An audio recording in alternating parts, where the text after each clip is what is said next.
And now, it's time for another Dice Tower review with Tom Vasel. Sushi Go is an amazing success story. I remember getting the first small copy of it, then Game Right Games picked it up, and it has sold thousands and thousands and thousands of copies.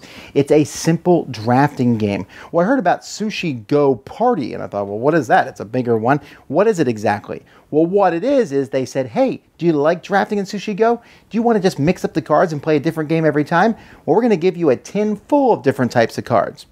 Sounds interesting to me. Let's check it out.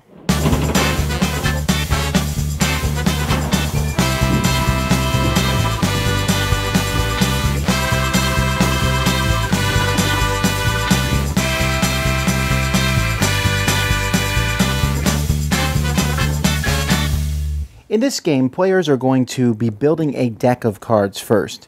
Now, you're always going to be using the three basic forms of sushi, which are squid, salmon, and egg. And so you'll have those cards in a deck. And then you're going to pick the other 7 types of cards. Now, you can go by different suggested combinations in the book, or you can mix up any combination.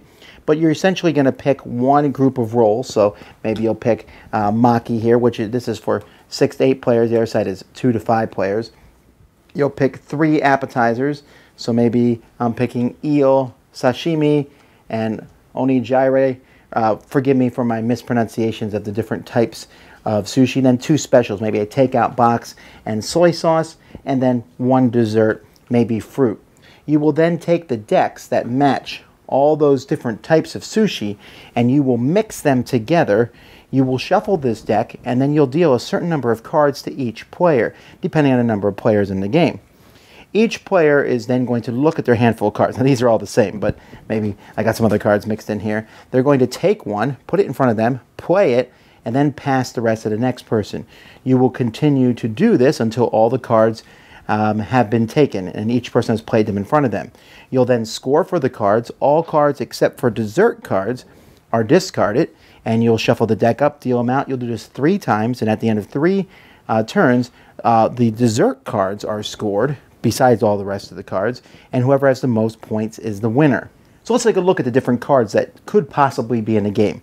The ones that are never a game are the nigiri. You have egg, squid, and salmon, and these are simply 1, 2, and 3 points. Wasabi, when you get this one, you can play it, and then the next nigiri that you play is multiplied by 3. Tempura is worth nothing by itself, but if you get 2 of them in front of you, they're worth 5 points together. Sashimi is the same thing, worth nothing in 1, 2, but get the third one out there, and now you have 10 points. Tofu, 1 is worth 2 points, 2 are worth 6 points, but get 3 or more, and you're down to 0. Dumplings become more points based on how many you have. 1, 3, 6, 10, and 15. These peas here are worth 1 for each one that your opponent has. So if you're the only person who have one, they're worth 0. If 2 people have them, they're both worth 1. If 3 people have them, they're all worth 2. It's the most confusing one, I think. Eel, they say the first taste of eel is awful, so it's -3. But once you start eating it, you love it. So 2 of them becomes 7. The onigiri, or however you pronounce these, give you points for each different one you have. 1, 4, 9, and 16. And there's 2 of 4 different shapes. These, at the end of each round, whoever has the most gets 4 points. Whoever has the fewest loses 4 points. Tea, you take the biggest set of other cards you have, and that's how valuable each tea card is. Soy sauce gives you 4 points if you have the most colors for each one. A spoon lets you ask another player for a card and take it from them. A menu lets you draw the top 4 cards from the deck and pick one of them. A special order basically becomes a wild copy of one of your other cards. Here you can flip some played cards if you want, turning them into 2 points each. These basically have a certain number of urmaki at the top. Once you get to 10, the first person to do that will immediately score to 8 points, and then 5 and 2 points. Miso soup is worth 3 points, but if 2 people play it, it's worth nothing on the same turn. The desserts are scored at the end. Green tea are worth nothing, but if you get 4 of them, they're 12. Every 4 you get. Pudding is the same as one of the earlier ones, where basically at the end of the game you count all the puddings. Whoever has the most gets 6. Whoever has the least loses 6. And fruit is going to give you certain kinds of fruit. So this one here gives you a watermelon and a pineapple. This one's a watermelon and I guess that's an orange, maybe, mandarin orange. Either way, at the end of the game, if you have none of a certain type of fruit, you'll lose 2 points. If you have 1, you'll get no points. 2, you get 1 point, 3, 3, 6, 10. So if I have these 2 cards at the end of the game, I have 2 watermelons, so that's 1 point, and the other 2 give me 0. But if I had this one also, now I have 3 pineapples, which not only gives me 3 points. Get a 4th pineapple, now I have 6 points. And so that's what fruit does. And each game is going to be different based on the cards that you have in it. You can play 3 rounds, and then you can say, hey, let's get a whole new board, and let's play with different ones. And there's lots of different combinations, like I said. The book has clarifications on each of them, and also has different combinations that you can play that are set ones that work well together. Now, I love this game, and I'm going to keep it. So I'll get the one negative thing about the game out of the way, and that's I hate the tins. Tins that are this size are a real pain in the neck. They're difficult to stack. If they get dented at all, the lid doesn't fit on properly. And this particular one comes with an insert, which is really a pain in the neck. All the cards are supposed to slide into this, but when you put them in there, they're hard to stack in and put the board on top. It's easy for everything to flop around. I'm just going to get rid of the insert and rubber band everything inside. And I may even get rid of the tin box, unfortunately. It looks pretty, though. That's my only negative about the game. I love this board.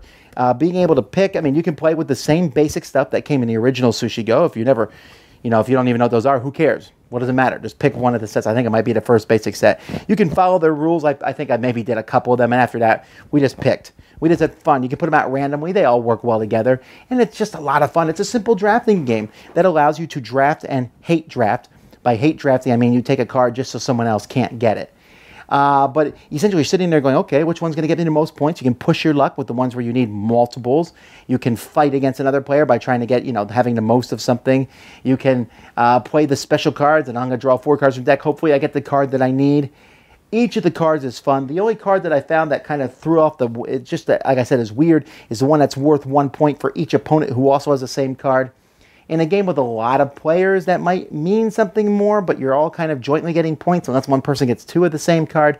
It's just kind of an odd card, but the rest works well. And this game does allow you to draft up to many more players. This one goes up to 8 players, so you can play with 8 players. I still think the game is best with fewer, 4, 5, or 6 maybe. But you can play with 8 now. Now, I like the drafting games with fewer players because you see the cards come around more often. I'm like, I want both of those cards. We're going to pass these around. Maybe that one will come back. And in a smaller player game, that's a possibility. But still, if you want to play with 8 players, this allows you to do so. And it gives a lot of legs. I mean, I still have Sushi Go in my collection without any of all these different options because it's just that fun of a drafting game. My kids love it. My kids really love this one. And as soon as we were done playing it for the 3rd time, they said, please, can we keep this game? I was like, oh, well, yes, we can. Except for maybe this tin. We'll figure it out. But still, a fantastic value, a lot in this. It's just simplicity at its best. I love all the new cards. I really like the fruit. That one's a fun one. I'm a big fan of the tea. I love the menu, which lets you draw 4. Really, I'll play with any of these. Like, bring it out. Let's mix it up, see what combination. Slightly different than the last one, but gives it a nice, fresh feel. Still uses that funny little sushi artwork, and if you like sushi, after you're done playing this, you'll probably want to go eat some, or eat it while you're playing it. Draft the actual sushi. No, it's kind of getting weird. High recommendation. Great game, Sushi Go Party. Dice Tower Judgment into my collection. Thanks so much for watching the Dice Tower videos. Find more great videos and reviews, as well as our top-rated audio podcast at Dicetower.com. You can also find other great shows at Dicetowernetwork.com. I'm Eric Summerer, and you've been watching The Dice Tower. The Dice Tower is sponsored by Cool Stuff Inc., where you can find great games for great prices. Cool stuff in stock. Check them out at CoolStuffInc.com. Shut the door.